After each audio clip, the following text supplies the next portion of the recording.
Malala, the education advocate, the youngest Nobel Prize winner.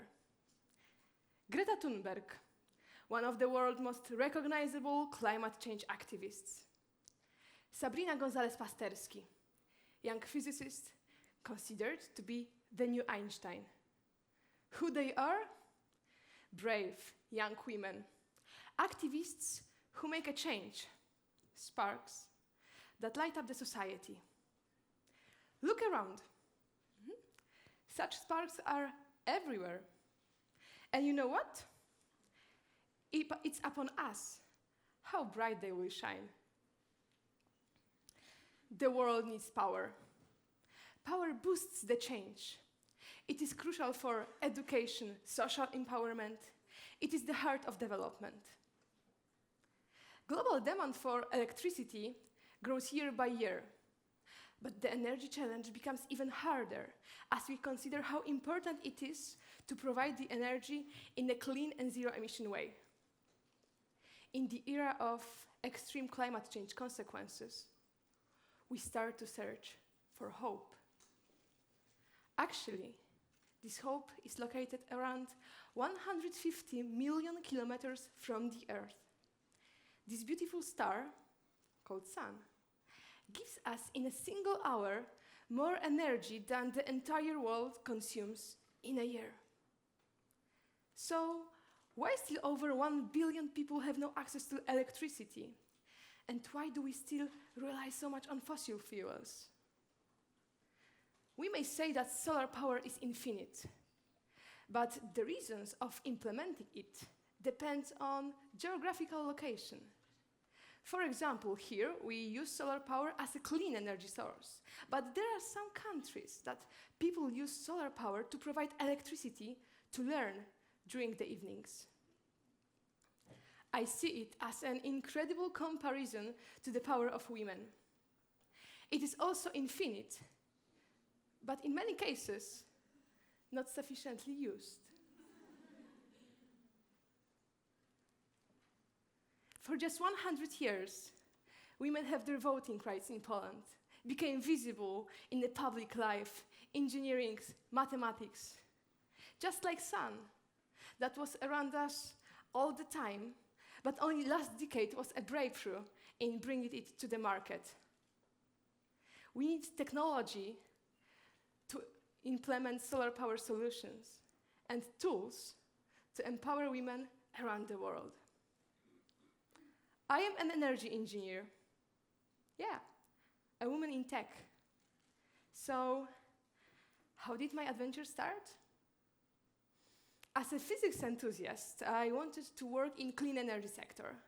I wanted to do something meaningful in my life that has good impact on our planet Earth.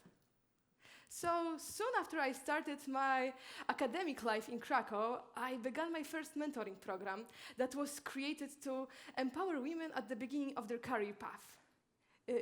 I really enjoyed that kind of support, so since that time I went through 3 mentoring programs, each of one with different emotions, outputs, and approaches. It can be said out loud. I am the real product of the mentoring programs, and you know what? As I met those wise and experienced people at that young age, I quickly thought, how can I act to change the world? For me, mentoring is like a renewable energy. Sometimes you get, and sometimes you give back. So I wondered, how can I give back the energy that I received? So, let me take you for the first and very short journey. First stop, Tajikistan. A country located in mountainous Central Asia where 95% of the electricity comes from hydropower. Meet Halima, a mother, a wife, an engineer, who still with her family suffers from energy shortages.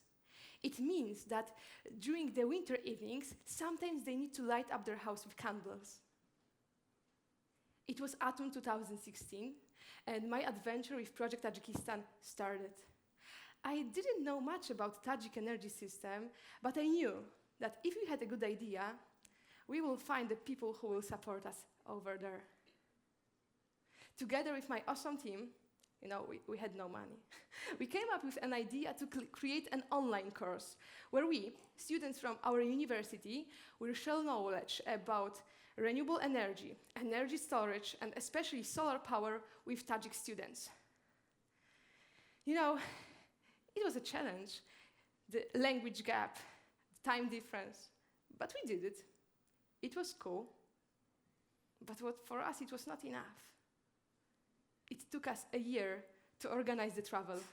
You know how it is in Poland. You go, you tell somebody that you are doing a project with Tajikistan because you want to support students in their education about solar power. Trust me. It was very hard to find money for this trip. But we did it. And after a year, we were so excited to get on plane, but with one problem, one challenge. How to take solar panels with us. So imagine a big black box, 3 solar panels, each of 150 watts. We did it. It was a bit oversized, but it went as a checked baggage. And finally, we landed in Tajikistan, and after the border control, we knew it was fine. Great. Having lessons with those students there in Dushanbe was an unforgettable experience. It proved that this project had a real impact on their lives. Not only we learned about application of solar power in our daily life, but also about every background of energy storage. It were days full of knowledge. But this project was not only about education. It was also about people, their emotions, and generosity. One evening we spent at Halima's house. Together with her family, we were hosted as the most honored guests, trust me. We were sitting at the carpet, fruits, sweets, everything in the most appreciated way. It was the time when we wondered, what can we do more for Halima? How can we make her beautiful heart shine even brighter? And you know what? We invited her to Poland, to the Women in Tech conference. She arrived here with her 1-year-old baby. Can you believe that? What a brave woman. And see what happened. After this trip to Poland, she got really inspired. And as she came back to Tajikistan, she started her own academy. Right now, she teaches girls from orphanages the basics of programming and English language. She's our beautiful spark that lights up other girls and inspires. She is giving back the energy that she received. And that's the story. This Tajik adventure was very unforgettable for us. It shaped us as people. So together with my team, we sat together and discussed, how can we push forward our mission? What can we do more?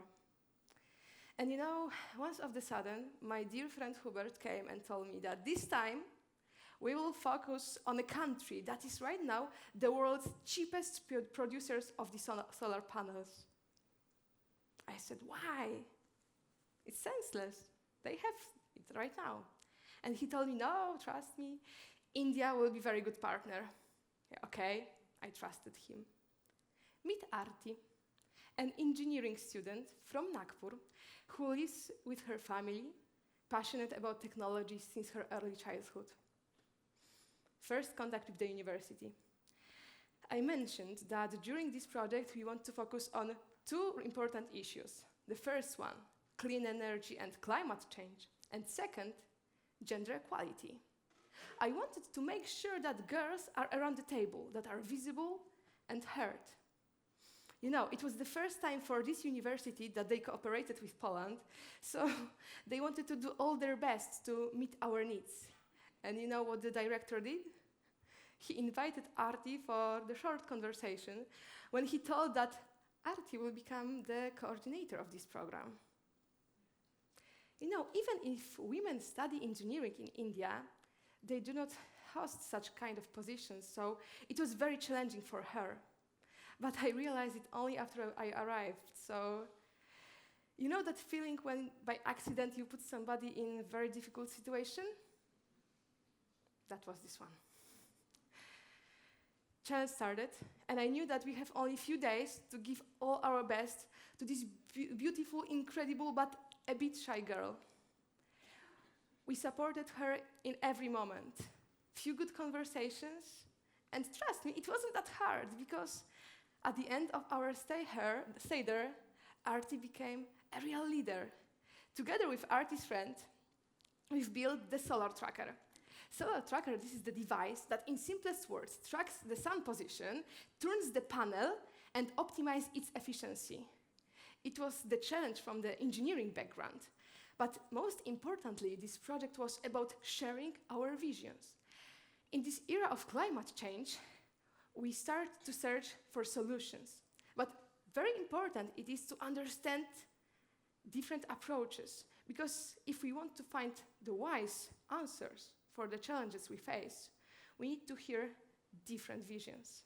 And this is what I've learned the most from our India adventure, that if you want to create a social change, a bigger change, we need to understand other cultures we work with. At the end of our stay there, Artie came and told me that thanks to our project and our empowerment, she became a real leader. Right now, she is a self-confident woman who is right now supporting other girls to go into engineering. And this is how this energy is floating all the way around. We are standing on the verge of the fifth industrial revolution. The world is developing rapidly fast. Climate change, digitalization, artificial intelligence, these are not only the buzzwords. On the other hand, we are utterly lucky to live in times when the voice of a woman is heard that loud. For the first time in history, women such as Malala, Greta, or Sabrina are that impactful. The reason I found myself in this space is simple. We create change by the empowerment of people, because this is the only change that will last. So, why am I sharing this story with you? Because you can also create this change. The energy of the empowerment and inspiration is like a renewable energy. It always flies around. You can also be a mentor. Do you wonder how to start? Find a foundation that you want to support. Become a volunteer, or find a mentor for yourself, even here. I am lucky enough to be in a place full of talented and very experienced experts. So, be bold, talk with people, and believe in them. It can really make a brilliant change.